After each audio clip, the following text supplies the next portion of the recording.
Bagaimana kabar kalian hari ini? Semoga sehat ya dan selalu dalam lindungan Tuhan Yang Maha Esa. Hari ini kita akan mempelajari tema 3, tokoh dan penemuan. Subtema 1, penemuan mengubah dunia. Pembelajaran 1. Lihatlah lingkunganmu di malam hari. Cahaya lampu bersinar menerangi jalan, sekolah, dan rumah kita. Listrik telah mengubah wajah dunia. Tahukah kamu siapa tokoh yang berhasil menemukan mesin pembangkit listrik? Dan bagaimana lampu-lampu di rumah dapat menyala? Listrik telah membawa banyak perubahan dalam kehidupan masyarakat di dunia. Michael Faraday adalah tokoh penemu arus listrik. Faraday lahir pada tahun 1791 di Newington, Inggris. Ia berasal dari keluarga miskin dan hanya sebentar merasakan pendidikan di sekolah. Dengan perjuangan keras dan semangat pantang menyerah, ia akhirnya berhasil membuat alat sederhana pertama yang dapat menghasilkan gelombang elektromagnetik. Tahukah kamu bagaimana perjalanan arus listrik hingga sampai ke rumahmu? Arus listrik adalah gelombang elektromagnetik, yaitu gelombang yang dapat merambat meski tidak ada media perantara. Gelombang elektromagnetik terbentuk dari hasil perubahan medan magnet dan medan listrik yang terjadi terus-menerus. Proses tersebut kemudian memicu terjadinya arus yang kemudian kita kenal sebagai arus listrik. Arus listrik dihasilkan oleh generator raksasa pada pusat pembangkit listrik. Arus listrik tersebut disalurkan melalui jaringan listrik tegangan tinggi berupa jaringan kabel pada menara-menara tinggi yang menuju ke gardu-gardu penerima di berbagai daerah.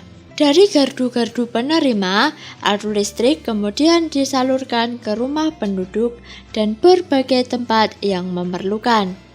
Arus listrik yang diterima di rumah kemudian disalurkan melalui rangkaian kabel listrik di dalam rumah.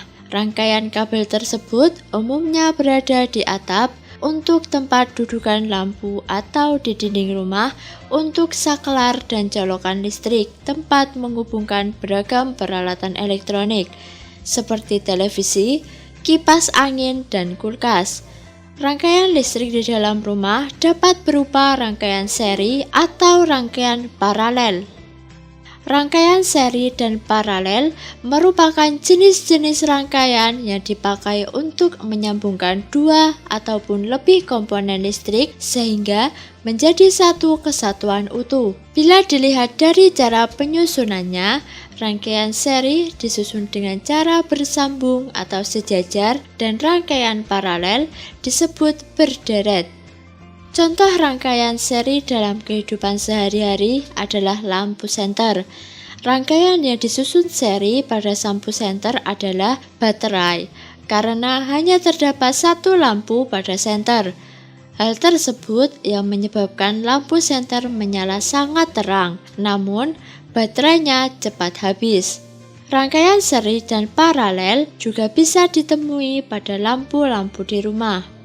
Betapa penting peranan listrik bagi kehidupan manusia. Tanpa listrik, tentunya kita akan mendapatkan banyak kesulitan dalam mengerjakan aktivitas sehari-hari. Namun demikian, kita juga harus tetap bijaksana menggunakan listrik dalam kehidupan sehari-hari. Apakah kamu mempunyai senter? Apakah kamu pernah membongkar senter yang kamu miliki? Coba kalian amati komponen yang terdapat pada senter. Baterai berfungsi sebagai sumber arus listrik. Lampu reflektor berfungsi sebagai pengumpul cahaya sehingga cahaya lampu senter menjadi lebih terang. Lempeng logam berfungsi sebagai penghantar arus listrik dari baterai ke lampu bohlam dari dasar bohlam. Switch atau saklar berfungsi sebagai penghubung atau pemutus arus antara kawat pada terminal baterai dengan kawat dari dasar bohlam.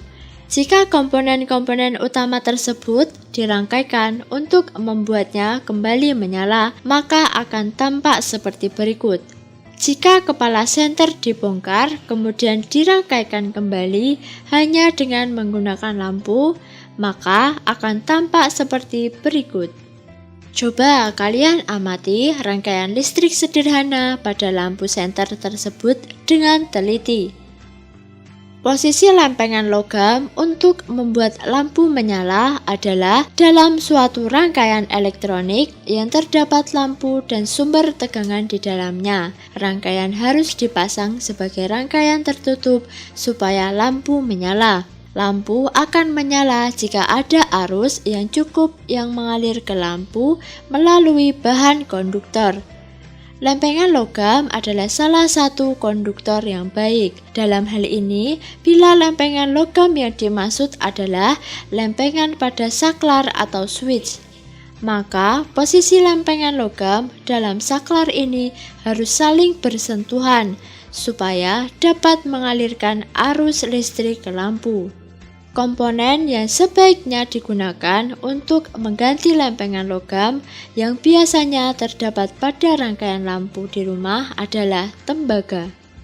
Proses perjalanan arus listrik pada rangkaian listrik senter. 1.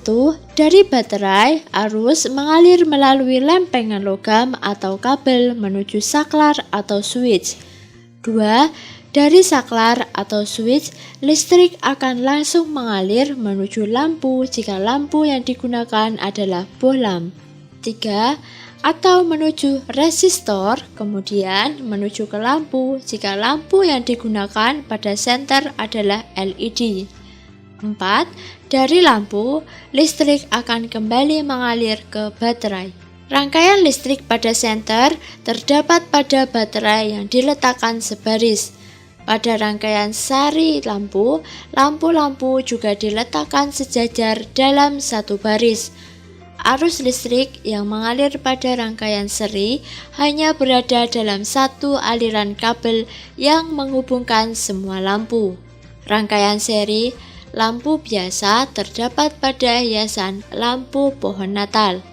Listrik adalah salah satu penemuan yang sangat penting.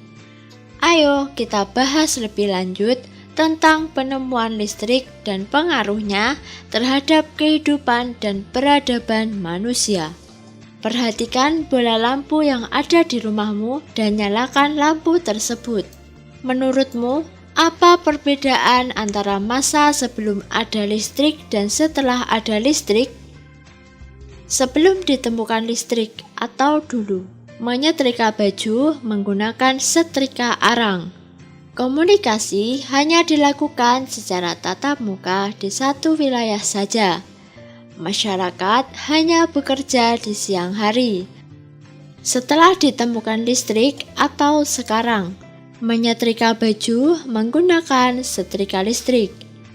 Bisa melakukan komunikasi jarak jauh, akses informasi semakin tinggi. Kegiatan bekerja bisa dilakukan di malam hari. Coba kalian amati lingkungan sekitarmu.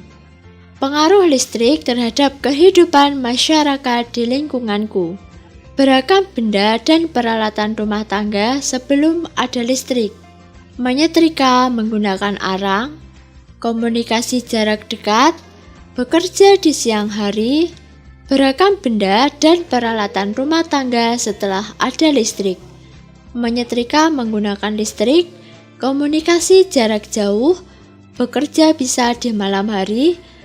Meski dibutuhkan dalam kehidupan sehari-hari, kita tidak boleh boros begitu saja dalam menggunakan energi listrik. Hal itu dikarenakan biaya listrik akan semakin mahal. Jika sudah mahal, kita sendiri yang akan menanggung akibatnya. Saat ini, anggaran pemerintah untuk listrik membengkak. Jadi, pemerintah sering mengadakan pemadaman listrik bergilir.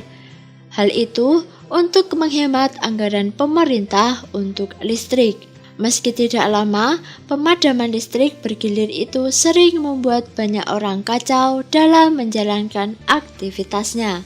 benda elektronik di rumah yang menggunakan energi listrik beserta manfaatnya, setrika untuk menyetrika pakaian, rice cooker untuk memasak nasi, kulkas untuk mendinginkan makanan dan minuman, mixer untuk membuat kue, televisi untuk hiburan, dispenser untuk mendinginkan atau menghangatkan air. Apakah anak-anak sudah paham materi yang disampaikan?